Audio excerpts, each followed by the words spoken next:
tout le monde. Aujourd'hui, je voulais jeter un coup d'œil sur ce qui s'est passé en 2020. Évidemment, quand on fait de la gestion du risque, on est plus tourné vers le futur que vers le passé, mais une fois de temps en temps, regarder en arrière, qu'est-ce qui s'est passé.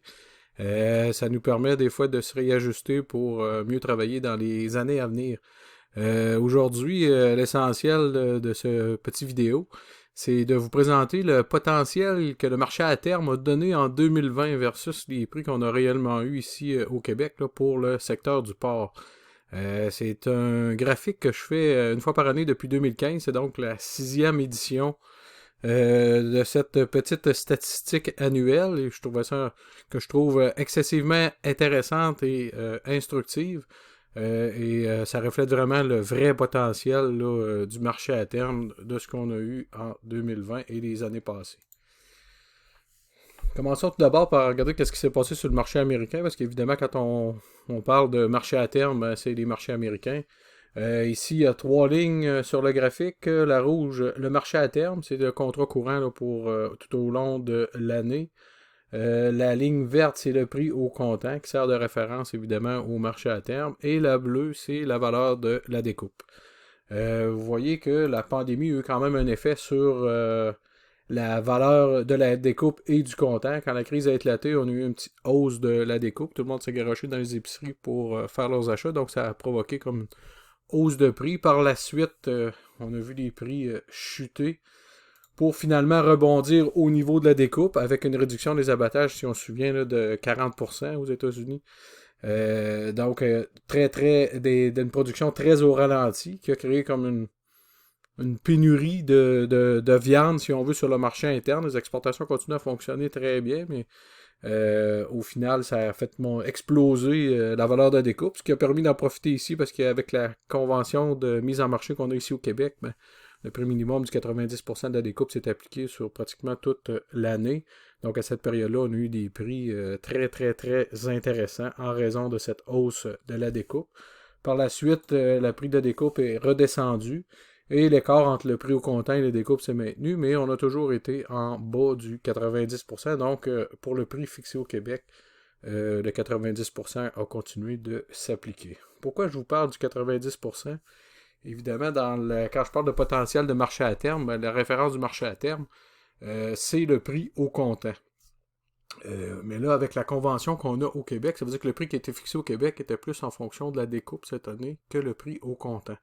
Donc, ce qui va nous mettre une bonification au prix qui vient comme diminuer peut-être le potentiel du marché à terme parce que j'étais sur le prix au comptant, mais on va voir que malgré ça, on a eu une année, depuis 2015, c'est la meilleure année là, en termes de potentiel de marché à terme.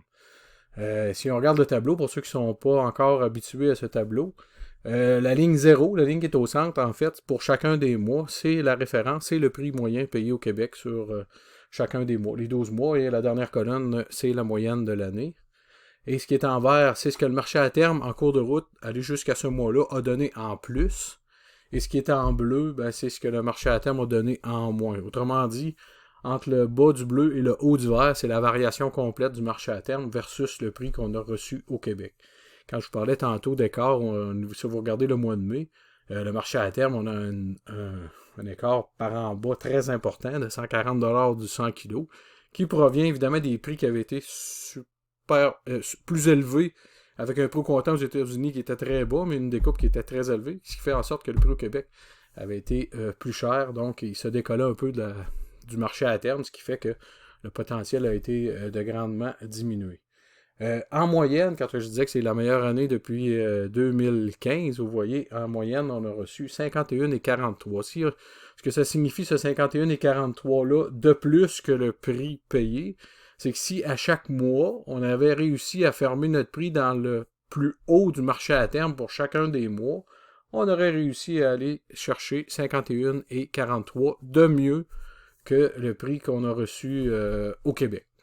Vous avez compris assez rapidement que de penser d'aller faire toujours les hauts, c'est impossible. Donc, c'est plus une valeur théorique.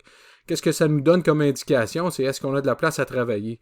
Est-ce que quand on travaille sur les marchés à terme, on travaille sur 1, 2, 3$ du 100 kg ou s'il y a vraiment beaucoup de place qui nous permet de travailler plus facilement et d'aller chercher au moins un pourcentage de ce 51$-là et 43$.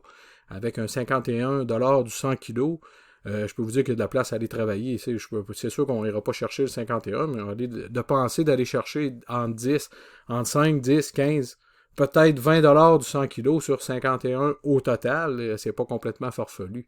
Tandis que si l'écart était seulement de 5$ par exemple de plus avec le marché à terme, ce serait beaucoup plus difficile de penser d'aller sortir des rendements positifs, des protections qui nous ramèneraient des marges positives. Et puis pour ceux qui sont encore sceptiques, ils se disent « Ouais, mais c'est juste une année. » Comme je vous ai dit, j'ai sorti les chiffres depuis 2015, depuis en fait que je tiens ce graphique-là à jour. Vous voyez que dans aucune des 6 dernières années, le marché à terme a donné un rendement en bas de 15. La moins bonne année était de 15,79. Si vous vous souvenez, en 2017, c'était une année où l'ASRA n'avait pas payé. C'était une année où on avait fini à peu près égal à l'ASRA. Donc, il n'y avait pas eu de compensation d'ASRA, mais il y avait quand même, malgré les prix, on est réussi à aller chercher quand même un 16$ qui aurait pu être cherché sur le marché à terme. Puis vous voyez, l'an dernier, on est allé chercher 49,73. Puis cette année, on va chercher 51,43. À partir du prix payé au Québec, ça veut dire, même avec le bonus de la découpe, il y avait 51,43 à faire à partir du marché à terme, qui est le prix au comptant, dans le fond. Si j'avais pris le prix au comptant pour faire mon calcul, qui est vraiment la vraie référence du marché à terme, on viendrait ajouter un 27$ de plus que le 51 qu'on a là. Donc, on serait à 78 au lieu de 51 du 100 kg. Donc, 2020 a été une année avec le meilleur potentiel des 6 dernières années. Est-ce que c'était plus que ça? Je ne saurais vous dire parce que je n'ai pas reculé plus loin dans le temps.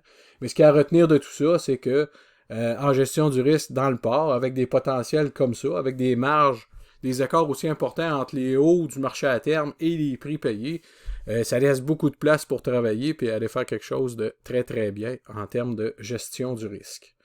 Donc, comme toujours, si vous avez des questions, n'hésitez surtout pas. Vous pouvez me rejoindre par téléphone au 418-882-6995 ou par courriel au info@bidagri.com.